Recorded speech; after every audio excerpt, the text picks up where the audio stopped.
Welcome back. और रमज़ानुल मुबारक की आमद आमद है, अब तो बहुत ही नज़दीक है। कल बल्कि हमारे एक फ्रेंड्स ग्रुप में सब ने बताया कि किसने क्या बना लिया है और किसने क्या फ्रीज़ कर लिया है और क्या क्या तैयारियां हो गई हैं। सो ज़ाहिर है ये इबादतों का महीना है, खुशियों का महीना है और इनायतों का महीना है, और साथ साथ हमारे लिए फेस्टिविटी भी होती है। एक माहौल बन जाता है, एक टाइम टेबल सेट हो जाता है जो आम दिनों में नहीं होता। सब ने उसी वक्त सहरी करनी है, सब ने उसी वक्त इफ्तार करना है।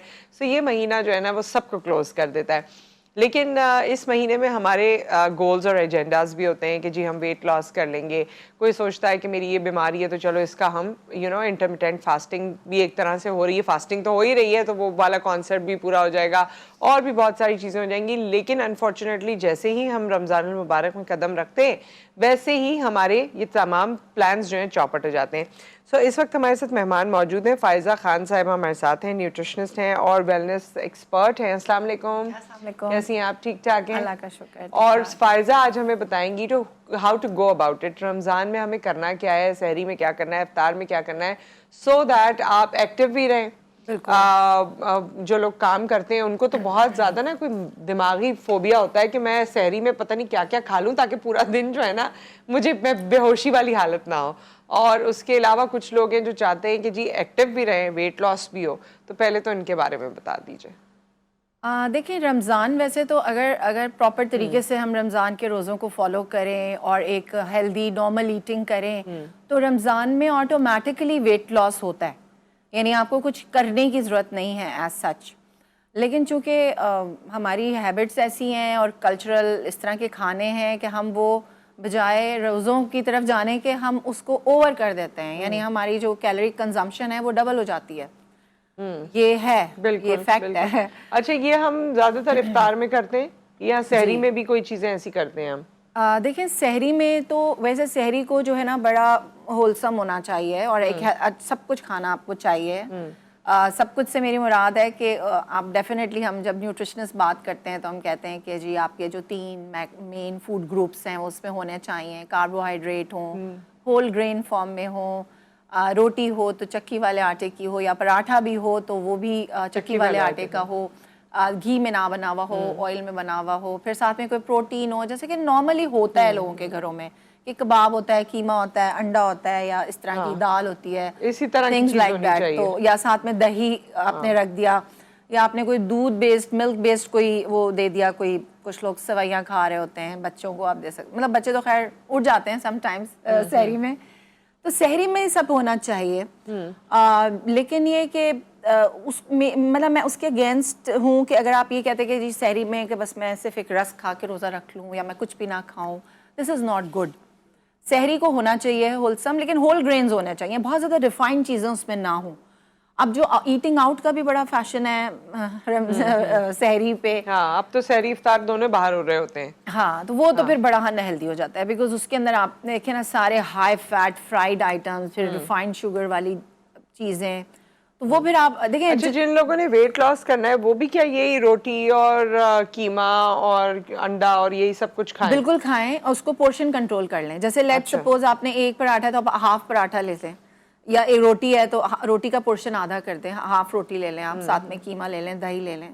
तो मतलब you should have a complete meal. अच्छा, और प्रोटीन खाने से आपका पेट ज्यादा देर भरा रहता है? भरा रहता जैसे है। अंडा है, कीमा है, कबाब है, ये वाली जी चीजें जो बिल्कुल, हैं इससे पेट आपका इससे ज्यादा देर पेट भरा रहता है। उसमें थोड़ा कॉम्बिनेशन करके कोई वेजिटेबल ऐड करते हैं इसको टू मेक इट हेल्दी। जैसे सिर्फ कीमा ना हो, कीमा मटर या कीमा सब्जी कुछ हो। सही। तो this is how I mean, देखें किचन में और जो हमारा मेन्यू प्लानिंग होती है वो तो खवातीन के हाथ में होता है, और वो अपनी टेबल को हेल्दी मेन्यू से भी। खवातीन के हाथ में है, लेकिन दिमाग उसमें पूरी फैमिली का होता है। अच्छा। और रोल पूरी फैमिली का होता है। हाँ, कोई होता टमाटर, कोई जो है वो मटर नहीं खाता कीमे में, कोई आलू नहीं खाता कीमे में, कोई बिरयानी में आलू नहीं खाता, किसी को आलू चाहिए होता है। तो there is so much of chaos जो घर में होता है। वो और अलग अलग खाना के लिए ये बड़ी मुश्किल बात है, सब चीजों को मैनेज करना। कोई कहेगा मैं अंडा खाऊंगा, कोई कहेगा मैं अंडा नहीं खाऊंगा। सो ये तो बड़ा मुश्किल है, सहरी में भी इफ्तार में भी। हाँ, मुश्किल तो है, इसमें तो कोई शक नहीं है। लेकिन ये कि थोड़ी बहुत यानी इनकॉर्पोरेट कर सकते हैं ना आप, जैसे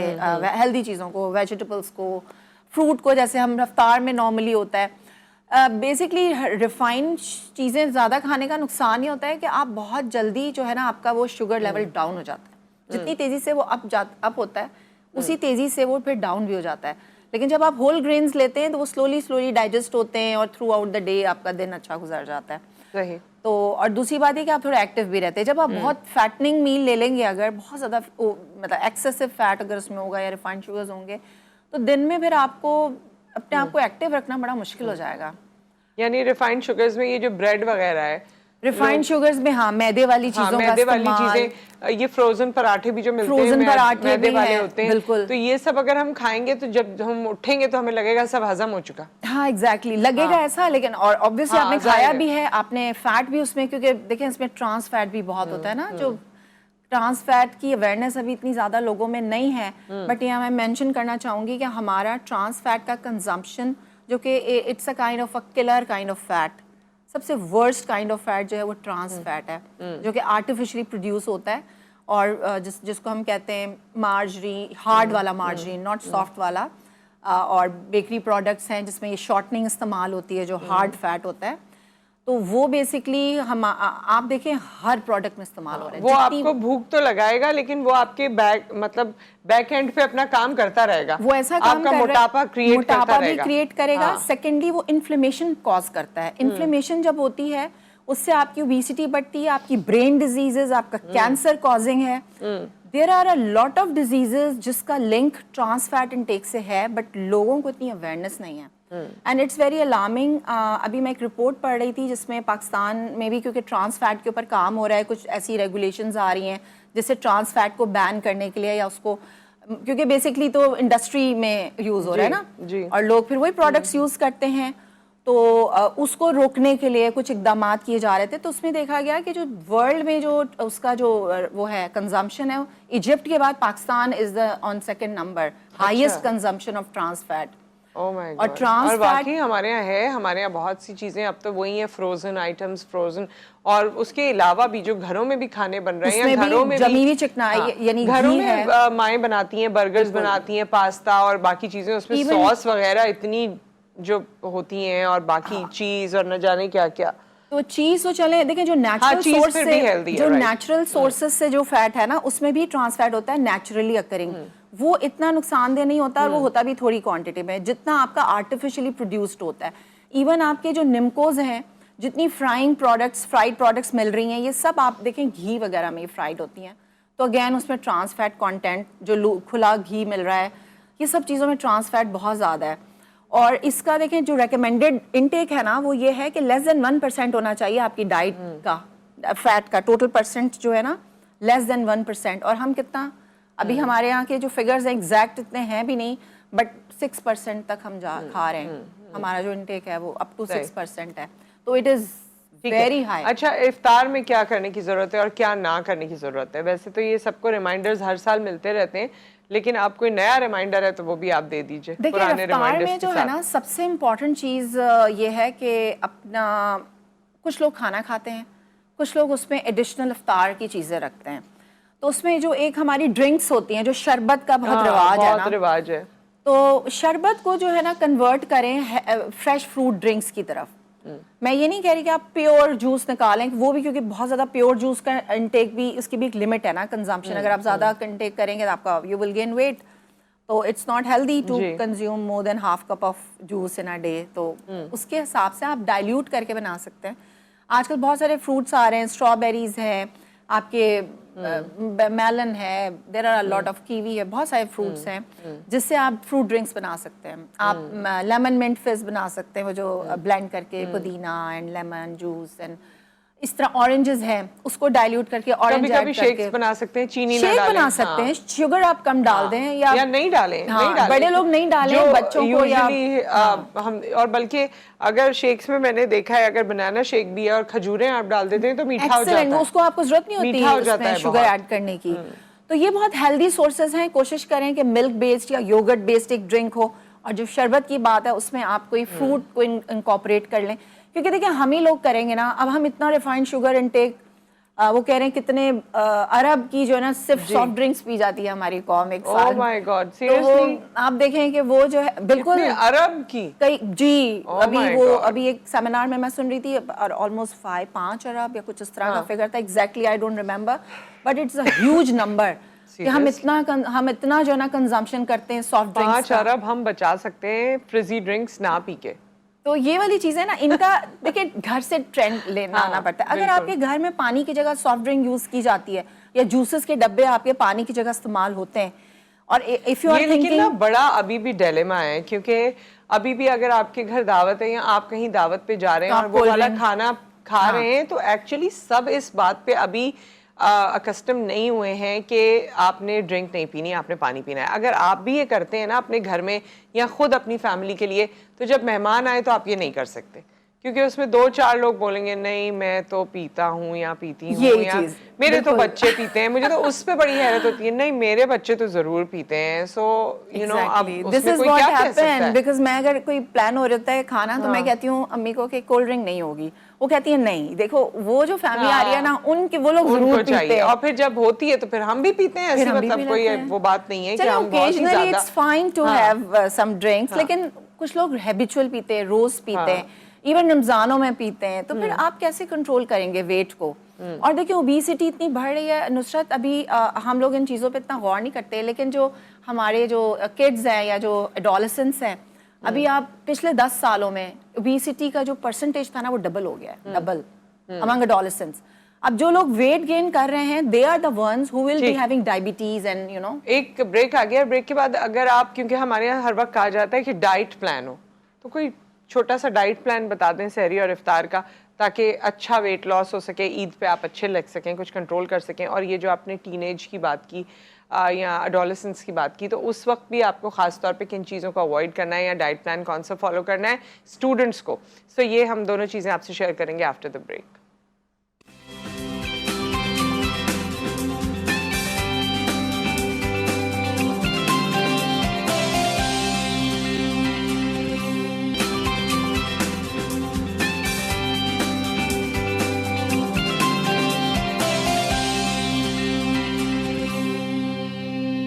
वेलकम बैक। हमारे साथ फायजा मौजूद हैं और हम बात कर रहे हैं इफ्तार और सहरी के हवाले से। और मैं आपसे ये कह रही थी कि कोई डाइट प्लान बता दें, हमें आदत हो गई है डाइट प्लान की।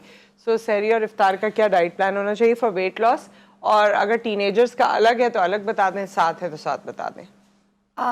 देखिए सहरी का तो हमने डिस्कस कर लिया कि हम अगर if you want to lose weight तो you have to control your carbs portion और होल ग्रेन्स उसको रखें, और फैट को भी कम रखें, प्रोटीन रखें, साथ में जो है वो आपके कोई वेजिटेबल या फ्रूट रख लें।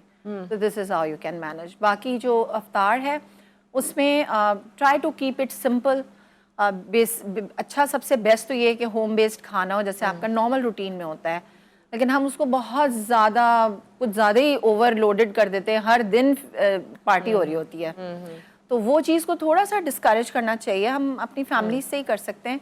तली हुई चीज़ें, फ्राइड आइटम्स को कम से कम रखें, कोशिश करें कि इतना ही क्वांटिटी बने कि सब लोग एक एक दो पोर्शंस ले लें, तो पूरी फैमिली उसको टेस्ट भी कर ले, और फिर बने कम, जो ये कहते हैं ना कम है ज्यादा बनाए, वहां से मसला शुरू होता है। बिल्कुल। शरबत भी जो है वो बड़े बड़े भगोनों में बन रहे होते हैं। बिल्कुल। अब सोचें एक ग्लास में आप अगर एक शरबत बनाते हैं तो आप मिनिमम 1 टेबलस्पून शुगर डालते हैं, फिर आप उसमें 1 टेबलस्पून शरबत डालते हैं, तो वो वही आपका 200-300 कैलोरीज जो है ना आप एक ग्लास में ले लेते हैं। फिर आप एक ग्लास पीते भी नहीं है, आपने कम से कम 3 ग्लासेस पीने होते हैं, तो वो फिर मल्टीप्लाई हो जाता है। इसके बजाय अगर फ्रेश फ्रूट ड्रिंक होगी या शेक होगा तो एटलीस्ट आपको कुछ न्यूट्रिएंट्स तो मिलेंगे ना, अदर देन सिंपल शुगर।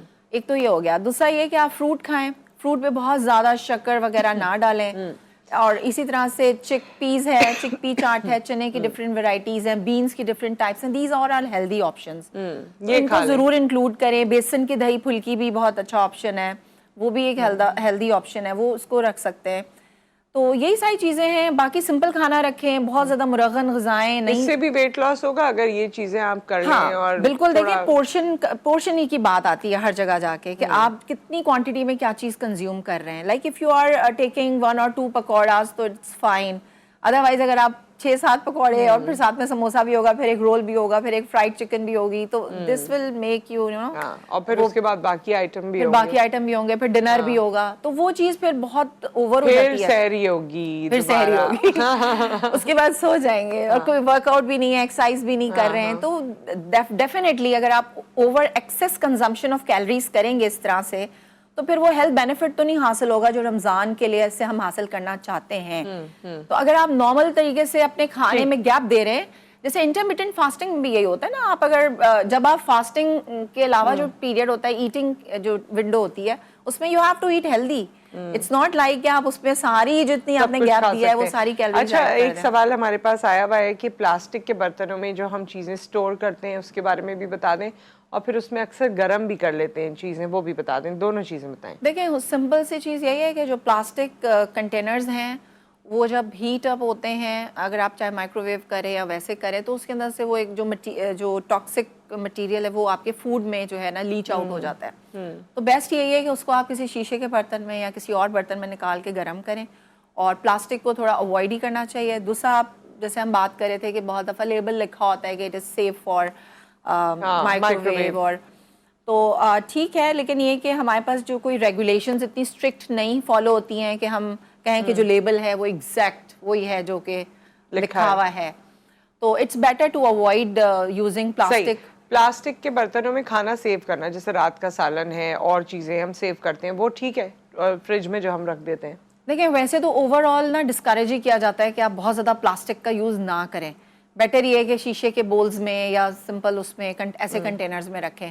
लेकिन ठीक है, कुछ समटाइम्स होता भी है, आप बिल्कुल कंप्लीट अवॉइड करना भी मुश्किल हो जाता है, लेकिन मिनिमाइज आप कर सकते हैं, मिनिमाइज किया जा सकता है। और फिर ये हेल्थ हैजर्ड, लेकिन हमें ज्यादातर उसी में ही लगता है कि जब गर्म किया जाए, अदरवाइज फ्रिज में रखने में तो लोग आम प्रैक्टिस है। हाँ, अब ये है कि अगर कोई अपनी बेगम को मैसेज देना चाह रहा हो कि नहीं रखना है प्लास्टिक में, वो तो उनको शीशे के कंटेनर्स ला के दे दें। हाँ, तो उनको शीशे के बर्तन ला के दे दें, वैसे कंटेनर्स ला के दे दें दूसरे वाले, तो वो उसमें रख लेंगी। Thank you so much for being with us.